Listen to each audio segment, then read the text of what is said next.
Good day, students. I am Dr. Monika Khetarpal. I am Associate Professor of Physics in Government Dungar College, Bikaner. Today I am going to deliver a lecture of MSc Final Physics. The paper I am dealing is the fifth paper, that is Condensed Matter Physics, and the topic is superconductivity.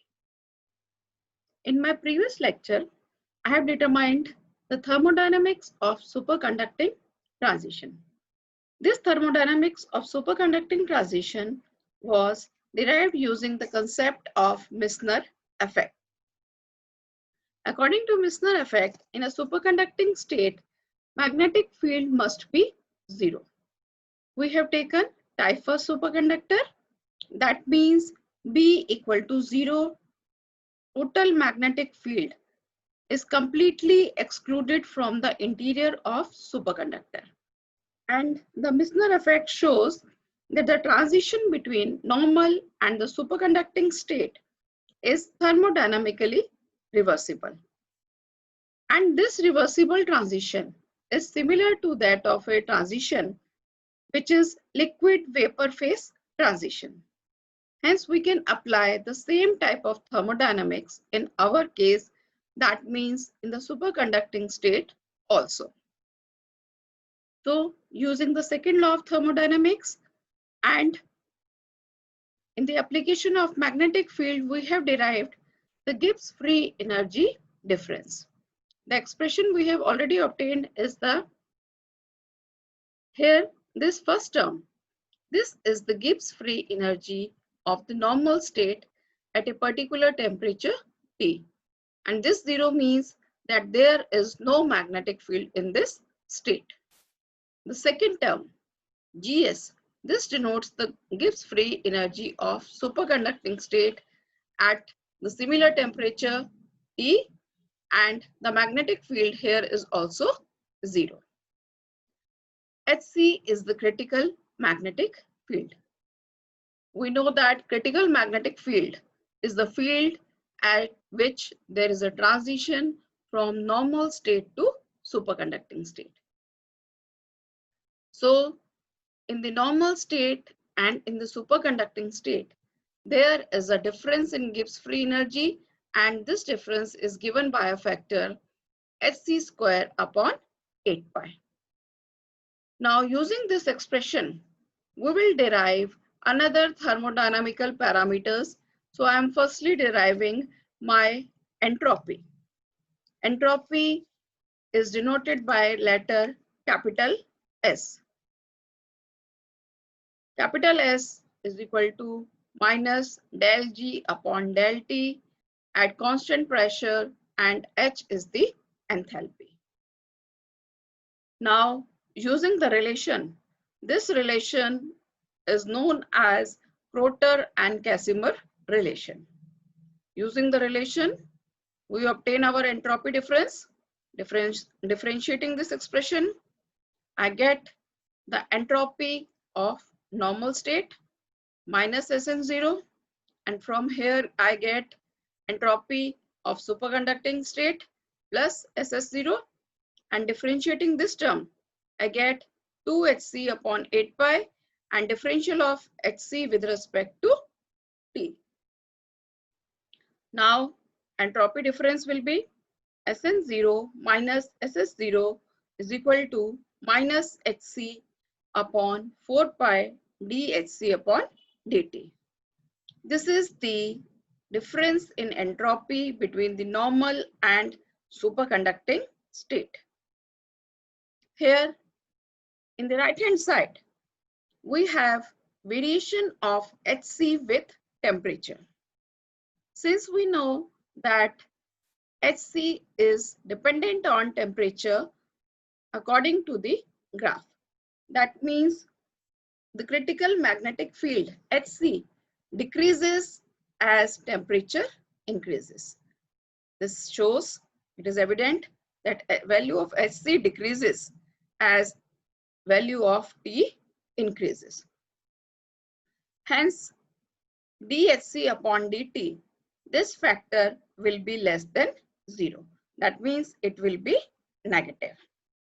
So, the right hand side of entropy difference equation, it will be positive.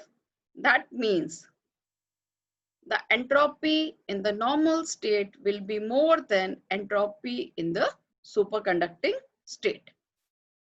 As we already know, what is entropy? Since entropy is a measure of disorder, therefore superconducting state, it will be more ordered as compared to normal state. Hence, we can say that superconducting state is the state of higher order. So we have derived the difference in Gibbs free energy, which is the relation obtained by Krotter and Casimir, and we have determined the difference in entropy of the two states, that is normal state and superconducting state. Now we will derive the difference in heat capacity of the system. Before deriving that, I am telling you what will happen at T equal to Tc. At T equal to Tc, we can take Hc to be equal to 0. Because transition can occur by the variation of temperature despite varying the magnetic field. And from this we can see that at T equal to Tc, Hc is 0. So Sn0 minus Ss0 will be equal to 0. So entropy of two phases, this will be equal at critical temperature. This is the condition of equilibrium. Now, since entropy difference, we have derived it to be Hc upon 4 pi dHc upon dt.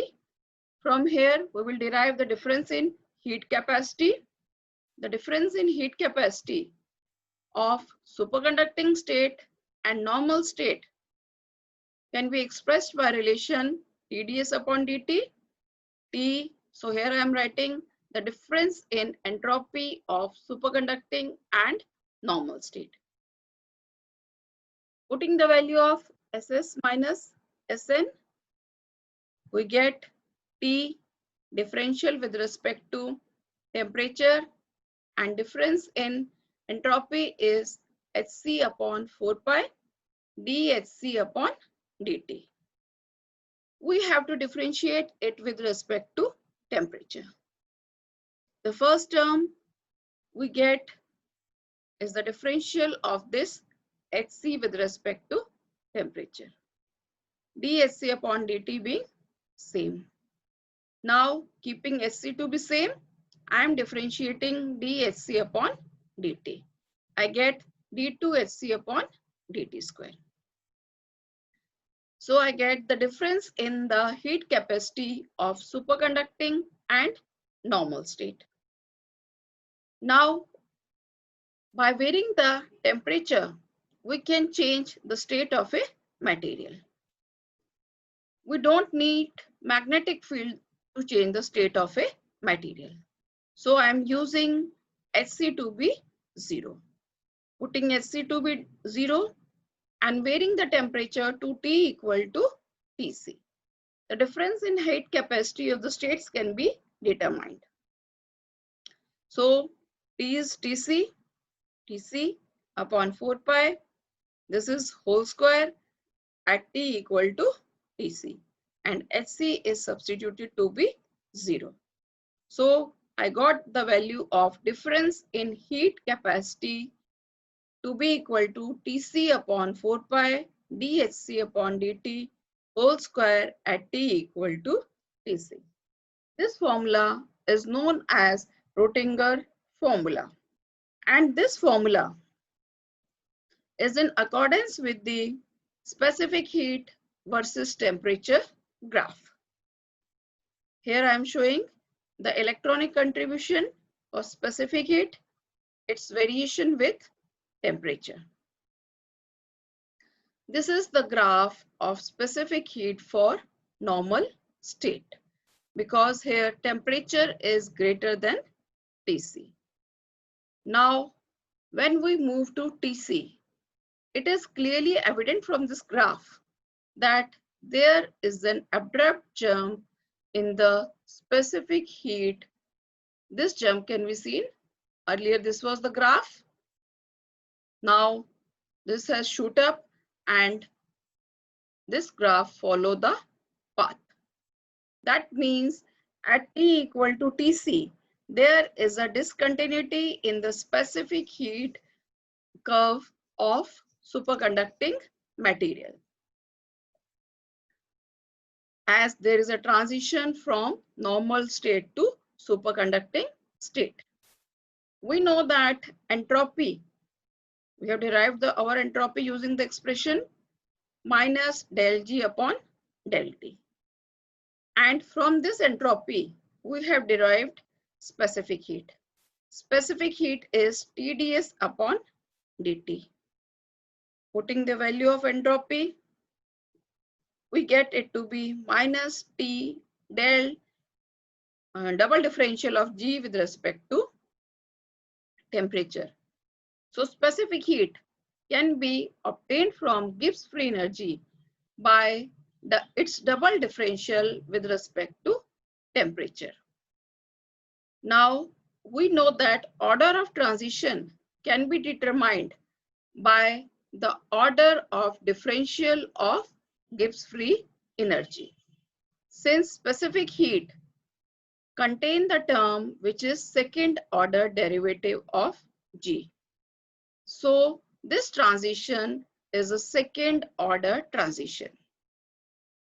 Hence, in a superconducting state, there is a second order transition at T equal to Tc. So we have derived our thermodynamic properties of superconducting state using the similar concept as that of a liquid vapor phase transition concept. We have derived our change in the Gibbs free energy and the change in the entropy and change in specific heat, which we are showing by Rödinger's formula. I hope students, you must have understood what I taught today. Thank you students for watching.